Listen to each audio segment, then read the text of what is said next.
नमस्कार दोस्तों, आपका स्वागत है हमारे YouTube चैनल में। मैं फिर लेके आया हूँ आपके लिए भागवत गीता का उपदेश, जिसे सुनकर आप अपने जीवन को सफल बना सकते हैं। बीते कल और आने वाले कल की चिंता नहीं करनी चाहिए, क्योंकि जो होना है वही होगा। जो होता है अच्छा ही होता है, इसलिए वर्तमान का आनंद लो। धरती पर जिस प्रकार मौसम में बदलाव आता है, उसी प्रकार जीवन में भी सुख दुख आता जाता रहता है। जो मनुष्य कर्म में अकर्म और अकर्म में कर्म देखता है, वह सभी मनुष्यों में बुद्धिमान है और सब प्रकार के कर्मों में प्रवृत्त रहकर भी दिव्य स्थिति में रहता है। प्रबुद्ध व्यक्ति सिवाय ईश्वर के किसी और पर निर्भर नहीं रहता है। डंडा। इतिहास कहता है कि कल सुख था, विज्ञान कहता है कि कल सुख हो आकार, लेकिन धर्म कहता है अगर मन सच्चा और दिल अच्छा हो तो हर रोज सुख होगा। गुरु दीक्षा बिना प्राणी के सब कर्म निष्फल होते हैं। मैं भूत वर्तमान और भविष्य के सभी प्राणियों को जानता हूँ, किंतु वास्तविकता में कोई मुझे नहीं जानता। डंडा। जो होने वाला है वो होकर ही रहता है, और जो नहीं होने वाला वह कभी नहीं होता। ऐसा निश्चय जिनकी बुद्धि में होता है, उन्हें चिंता कभी नहीं सताती है। अपने अपने कर्म के गुणों का पालन करते हुए प्रत्येक व्यक्ति सिद्ध हो सकता है।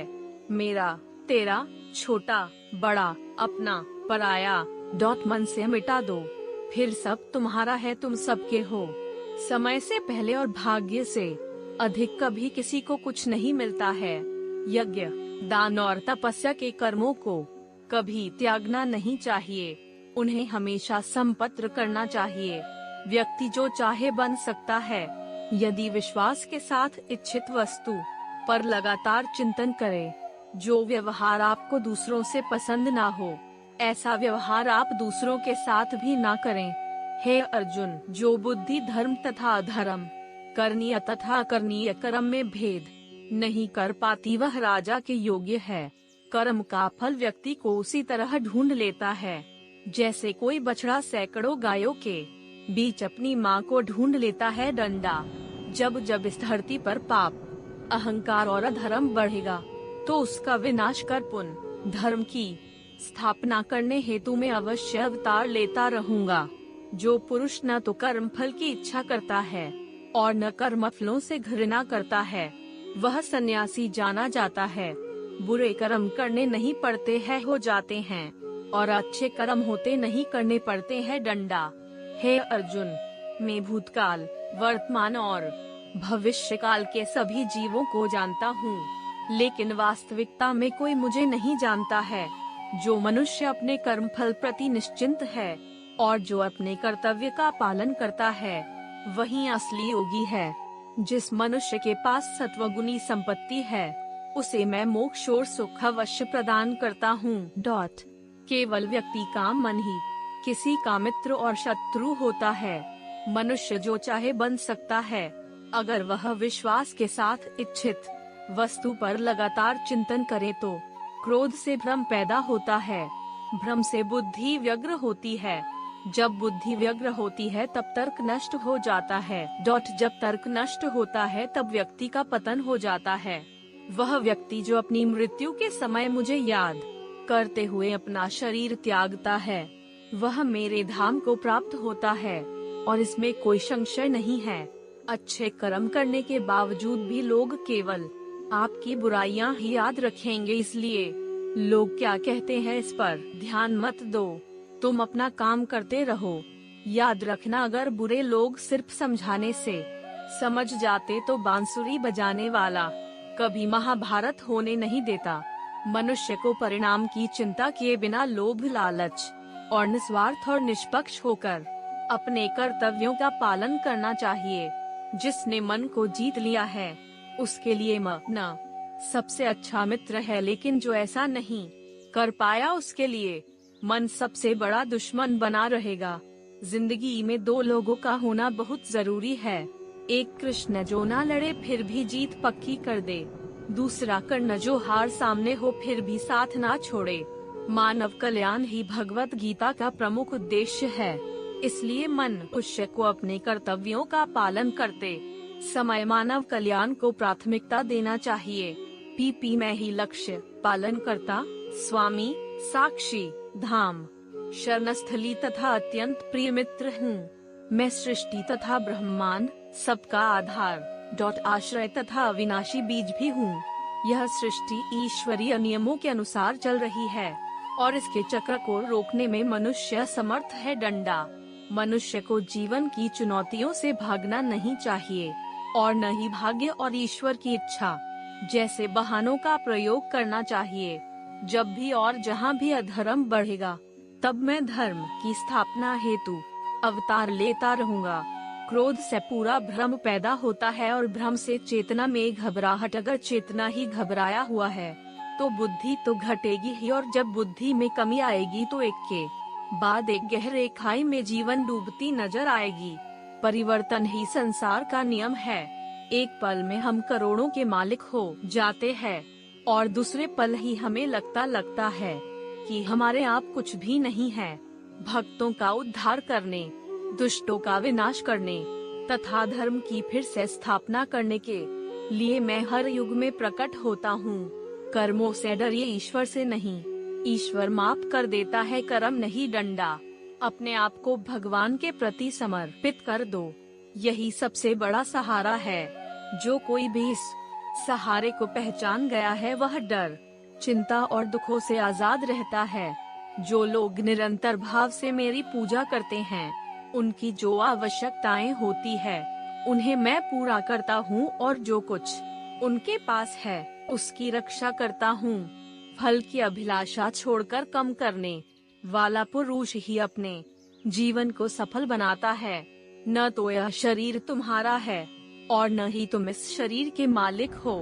यह शरीर 5 तत्वों से बना है, आग, जल, वायु, पृथ्वी और आकाश। एक दिन यह शरीर इन्हीं 5 तत्वों में विलीन हो जाएगा। हे अर्जुन, मैं वह काम हूँ जो धर्म के विरुद्ध नहीं है। शस्त्र इस आत्मा को काट नहीं सकते, अग्नि इसको जला नहीं सकती, जल इसको गीला नहीं कर सकता और वायु इसे सुखा नहीं सकती। कोई भी इंसान जन्म से नहीं बल्कि अपने कर्मों से महान बनता है। हे अर्जुन, जो मेरे आविर्भाव के सत्य को समझ लेता है वह इस शरीर को छोड़ने पर इस भौतिक संसार में पुनर्जन्म नहीं लेता, अपितु मेरे धाम को प्राप्त होता है। शरीर जल से पवित्र होता है, मन सत्य से, बुद्धि ज्ञान से और आत्मा धर्म से। जब इंसान अपने काम में आनंद खोज लेते हैं तब वे पूर्णता प्राप्त करते हैं। हे पार्थ, जिस भाव से सारे लोग मेरी शरण ग्रहण करते हैं उसी के अनुरूप मैं उन्हें फल देता हूँ। लोग आपके अपमान के बारे में हमेशा बात करेंगे। सम्मानित व्यक्ति के लिए अपमान मृत्यु से भी बदतर है। तुम क्यों व्यर्थ में चिंता करते हो? तुम क्यों भयभीत होते हो? कौन तुम्हें मार सकता है? आत्मा न कभी जन्म लेती है और न ही इसे कोई मार सकता है। ये ही जीवन का अंतिम सत्य है। हे अर्जुन, धन और स्त्री सब नाश रूप है, मेरी भक्ति का नाश नहीं है। अपने अनिवार्य काम करो, क्योंकि वास्तव में कर्म करना निष्क्रिया से बेहतर है। मन की गतिविधियों, होश, श्वास, और भावनाओं के माध्यम से भगवान की शक्ति सदा तुम्हारे साथ है। निर्बलता अवश्य ईश्वर देता है, किंतु मर्यादा मनुष्य का मन ही निर्मित करता है। वासना पुंजनम का कारण बनती है। इंद्रियों के अधीन होने से मनुष्य के जीवन में विकार आता है। हे अर्जुन, प्रबुद्ध व्यक्ति के लिए गंदगी का ढेर, पत्थर और सोना सभी समान है। डर धारण करने से भविष्य के दुख का निवारण नहीं होता है। डर केवल आने वाले दुख की कल्पना ही है। आनंद अपने अंदर ही निवास करता है, परंतु मनुष्य उसे स्त्री में, घर में या बाहर के सुखों में खोज रहा है। हे अर्जुन, बुद्धिमान व्यक्ति को समाज कल्याण के लिए बिना आसक्ति के काम करना चाहिए। हे कुंती पुत्र, मैं जल का स्वाद हूँ, सूर्य तथा चंद्रमा का प्रकाश हूँ, वैदिक मंत्रों में ओंकार हूँ, आकाश में ध्वनि हूँ तथा मनुष्य में सामर्थ्य हूँ। मनुष्य अपने विचारों से ऊंचाइयाँ भी हो सकता है और खुद को गिरा भी सकता है, क्योंकि हर व्यक्ति खुद का मित्र भी होता है और शत्रु भी। अनेक जन्म के बाद जी से सचमुच ज्ञान होता है। वह मुझको समस्त कारणों का कारण जानकर मेरी शरण में आता है। ऐसा महात्मा अत्यंत दुर्लभ होता है। जहाँ विश्वास है वहाँ भी कृष्ण के दस्तखत है। आखिर गीता पर भी कहाँ श्री कृष्ण के दस्तखत है। हे अर्जुन, श्री भगवान होने के नाते मैं जो कुछ भूतकाल में घटित हो चुका है, जो वर्तमान में घटित हो रहा है और जो आगे होने वाला है, वह सब कुछ जानता हूँ। मैं समस्त जीवों को भी जानता हूँ, किंतु मुझे कोई नहीं जानता। जो व्यक्ति निरंतर और अविचलित भाव से भगवान के रूप में मेरा स्मरण करता है, वह मुझको अवश्य ही पा लेता है। तुम जान लो कि मेरी शक्ति द्वारा सारे गुण प्रकट होते हैं, चाहे वे सतोगुण हो। एक प्रकार से मैं सब कुछ हूँ, किंतु हूँ स्वतंत्र। मैं प्रकृति के गुणों के अधीन नहीं हूँ, अपितु वे मेरे अधीन है। जो लोग हृदय को नियंत्रित नहीं करते हैं, उनके लिए वह शत्रु के समान काम करता है। वह जो इस ज्ञान में विश्वास नहीं रखते, मुझे प्राप्त किए बिना जन्म और मृत्यु के चक्र का अनुगमन करते हैं, जो सब प्राणियों के दुख सुख को अपने दुख सुख के समान समझता है और सबको संभाव से देखता है, वही श्रेष्ठ योगी है। हे अर्जुन, क्रोध से भ्रम पैदा होता है, भ्रम से बुद्धि व्यग्र होती है। जब बुद्धि व्यग्र होती है तब तर्क नष्ट हो जाता है। जब तर्क नष्ट होता है तब व्यक्ति का पतन हो जाता है।